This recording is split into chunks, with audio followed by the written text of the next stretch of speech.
When you watched the videos, Dr. Goodwin, did you find them heart-wrenching? Yes, sir, I certainly did. A 4-year-old special needs child attacked nearly 100 times on a school bus in a single day, and the driver says he didn't see any of it.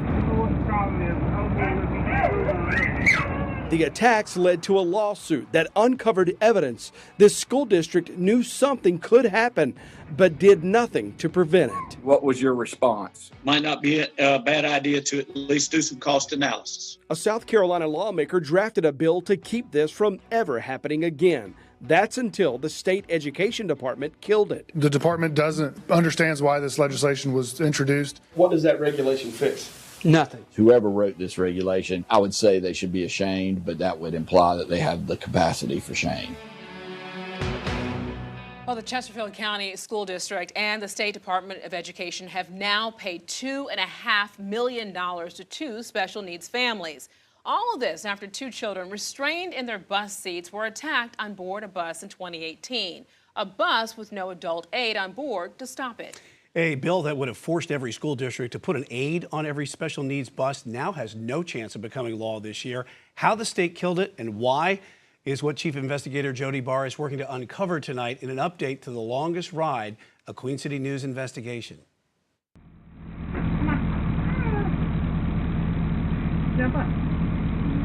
When Autumn Engel's teacher put her on this Chesterfield County special needs bus for the ride home in 2018, this onboard video shows something was wrong. That something was the sight of a child identified as J.M., who'd landed at least 96 punches, kicks, bites, and slaps to Autumn on that day's bus rides, all while she was restrained in her seat. Was she okay, Zach? Yeah. Did anything happen unusual this morning? Like you always do, and all of a sudden you just started crying. Nothing unusual happened. Court records show 96 total attacks on the 4-year-old nonverbal autistic girl. She wasn't the only victim. Nizell Wilson, a nonverbal autistic boy, was also attacked by J.M., a child the district admitted it knew had documented behavioral problems long before this bus ride. But the district did not put an adult attendant on the bus to supervise these rides. The district left that to the bus driver. She warned that putting the driver in charge of medical and behavioral disorders, along with a higher level of driving awareness, could potentially endanger the students, general driving public, and the driver.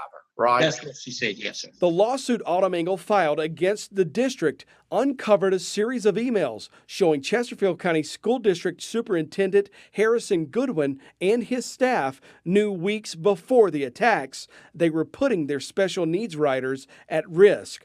The state education department's driver trainer, P.J. Krause, told them so 2 months before the attacks. You knew by September 4th, 2018, that not having attendance on the special needs buses potentially endangered students?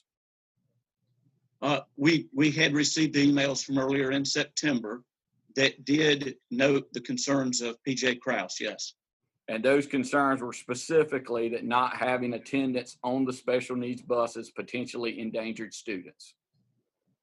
Yes, it did, and it was one of those things, as you know, that we went back and forth on because we were seeking clarification for what she exactly was saying needed to be done. You knew by September 4th, 2018 that attendants should be supervising behavioral issues on special needs buses? That she had said that was a role that they could help with, yes. And when Karen forwarded this email to you on September 4th, 2018, what was your response? might not be a bad idea to at least do some cost analysis. The district and the Department of Ed paid Autumn Engel $2.2 million to settle the lawsuit last summer.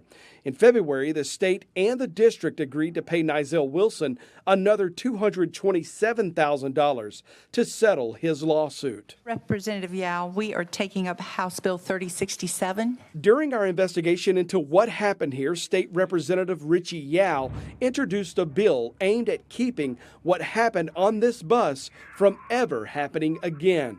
It would force every school district to put an adult attendant on any bus carrying restrained special needs children.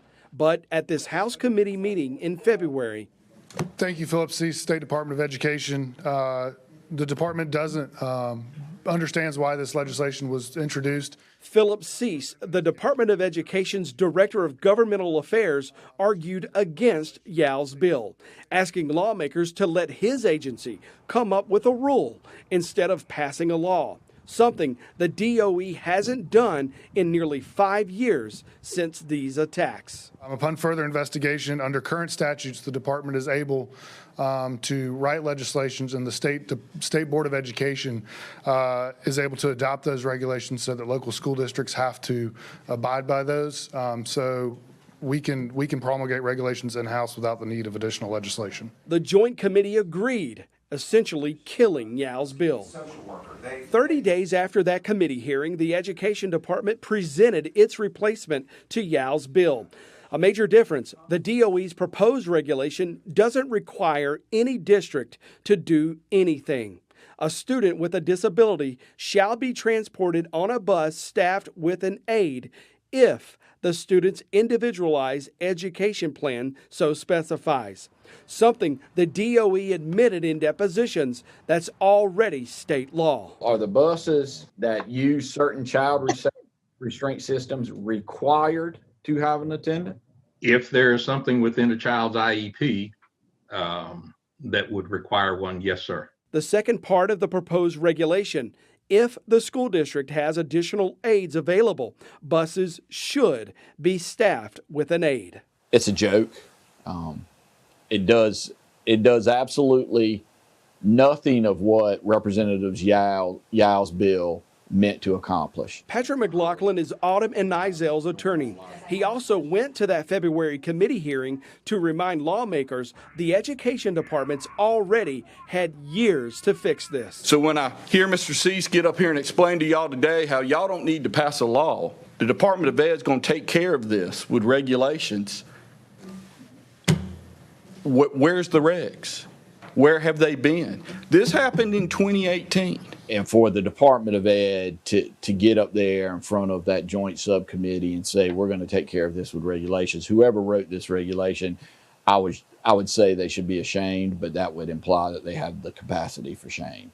And it says a lot of ifs and a lot of shoulds. Representative Richie Yao says the state's proposed regulation could have worked. If you wanted to do it right, you take away the if and the should, shall or will have an aid. It's simple. One line.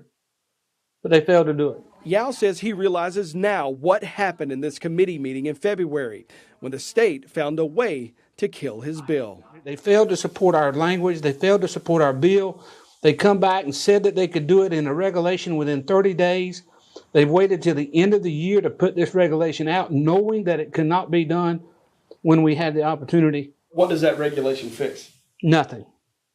If and should. It should have been done a long time ago if someone would have had a sense to do it.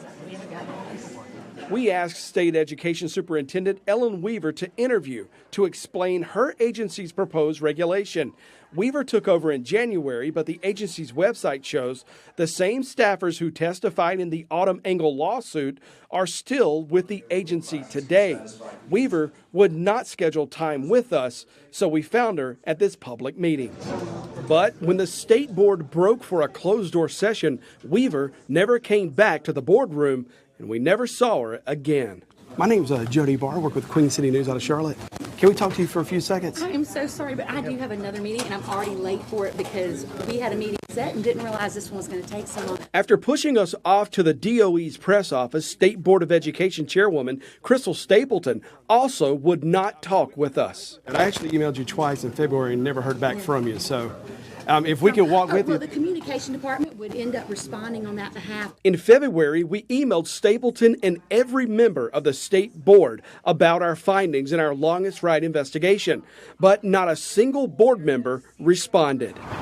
The agency spokeswoman sent us a statement saying, in part, the department does believe that a regulation is the most appropriate avenue to address this topic. The regulatory process allows for the level of detail and precision needed to avoid unintended consequences, such as students having no way to get to school if there are aid staffing shortages or if a scheduled staff member is out sick unexpectedly. The state also looked at the potential cost to taxpayers. This fiscal impact summary shows the Department of Ed can manage implementing the provisions of Yao's bill within existing appropriations, which cost taxpayers $638 per bus aid per year. I mean, who wants to be the one to say we didn't protect a single special needs child over $638 a year? Both McLaughlin and Yao think there's no good reason for the state to have killed the special needs bus bill, especially when you look at what the state says it would cost taxpayers. We heard a lot at that subcommittee meeting about how this was a new regime and things were going to change. And we were asked for patience at that thing, that we would see something new. And this is their answer. This is the same old gravy, just warmed over. Ain't nothing changing. They've had their chance to fix this. They haven't. The General Assembly needs to step in and do it. I mean, that's what we elect them for. If we're not electing and sending people to Columbia to keep the most vulnerable children in our schools safe, why are we sending them there?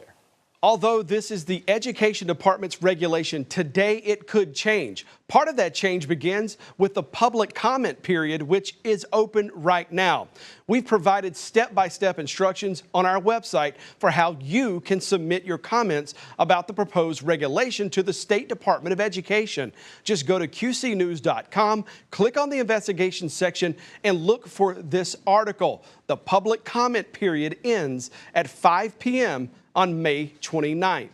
The first reading of this regulation before the State Board of Education is set for June 13th. Now, despite what happens with this regulation, unless it mandates school districts put an adult attendant on every special needs bus with restrained children, Representative Richie Yao told me he's going to work to get his bill passed again next session to turn those ifs and shoulds into law, where a school district that decides to strap a special needs child into a school bus without an aid will pay a price for doing so.